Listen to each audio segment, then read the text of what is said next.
ururka nooleeya oo ah mid inta badan ka shaqeeya caawinta dadka tabaalaysan ayaa waxa uu maanta deeq isugu jirta bustayaal timir iyo caawo uu gaarsiiyey dadka barakacyaasha ku dhaqan kaanka barakacyaasha ee ku yaala magaalada Caynaba ee xarunta gobolka Saraar. Munaasabadii uu deeqdan ku qaybinayay ururka nooleeya ayaa waxa goobjoog ka ahaa Barsaab ku-xigeenka gobolka Saraar Nuur Qaasim Qodax, isuduwaha hay'adda barakacyaasha ee gobolka Saraar Deeq Salebaan Axmed Ilaaye iyo mas'uuliyiin kale. Waxaana ugu horreyn halkaasi ka hadlay Marwe Iimaan iyo Cabdi Abukar oo ka socday ururka nooleeya, waxaana ka xog warameen qaybaha kala duwan ee deeqdan ay ka kooban tahay. waxaanu ku sugannahay degmada Caynaba ee xarunta gobolka Saraar waxaanu gaaraan ka sugannahay xarunta barakacyaasha magaalada Caynaba halkaas oo aan doonayno inaanu gobolka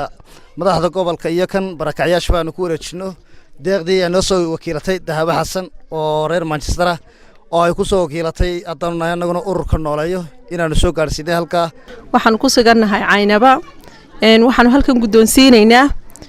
alaabo ay soo wakiisheen hablo sama fala oo maxay hayto muxsimiina oo reer Manchester oo ay wakiil ka tahay Dahabo Xasan Maxamed Foosiya hablaha walaalaha ay reer Manchester UK waxay soo direen lacag alaabo agab konton buste iyo 20 kartoon oo timira oo ah 600 iyo 20 konton buste iyo 20 gogasha lagu gulado cawga intaasaanu soo gaarsiinay iyagana ilaahay miisaanka xasanaadka ha u saaro. dhalinyarada ururka nooleeya waxa deeq naloo soo wakiishay oo inoo soo wakiilatay Dahabo Xasan Maxamed oo ah maxay haday qurba joogta UK iyadii habla kale oo samafalay ayna soo gaarsiiyeen deeq maxay haday ah agabka dhaxanta ayna soo gaarsiiyeen aanu soo gaarsiinay qaxoontiga gobolka Saraar Caynaba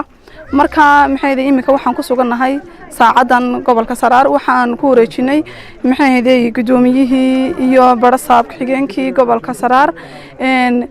agabkii dhaxanta hadaan nahay anagu organizationka nooleeya waxaan nahay dhalinyaro samafal ah frontiernimo ku shaqeeya waxaan bixinaa marba hadda wixii soo gaara. sidoo kale mas'uuliyiinta kala duwan ee madasha ku sugnaa ayaa iyaguna uga mahadnaqay ururka nooleeya deeqdan ay maanta soo gaarsiiyeen dadka barakacyaasha oo ay tilmaameen inay tahay mid si weyn loogu baahnaa. aad iyo aad waxaan u soo dhaweynaa hablaha ururka nooleeya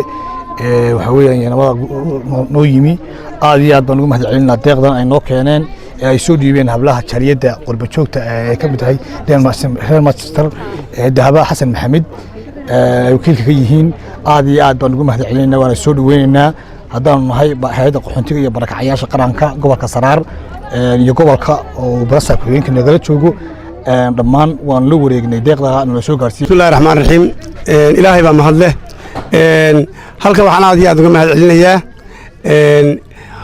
hablaha muxsiniinta ee soo sadaqadaystay dadkooda baahan ee dhaxamaysan ee gogol la'aantu hayso ee soo barakacay isiri qof walba wixii karaamkaaga dhiibo jisaakallah ilaahay meesha ka soo saarteen wax ka roon haydin geliyo waxaan kula aad iyo aad ugu mahadnaqaynaa Iimaan iyo Aya Xamse oo nooleeya aad iyo aad baan ugu mahadnaqaynaa qofka waxa uu haysto haduu dhiibo ha yaraadeen ha badnaadeen ka qaadanayna Allah u barakeeyo waxa maanta taalay markii hore imiga konton qoys oo aan xalay busta wanayn ayaa caaw wanaya jaamac Boodacade warbaahinta qaranka Soomaaliland Caynaba.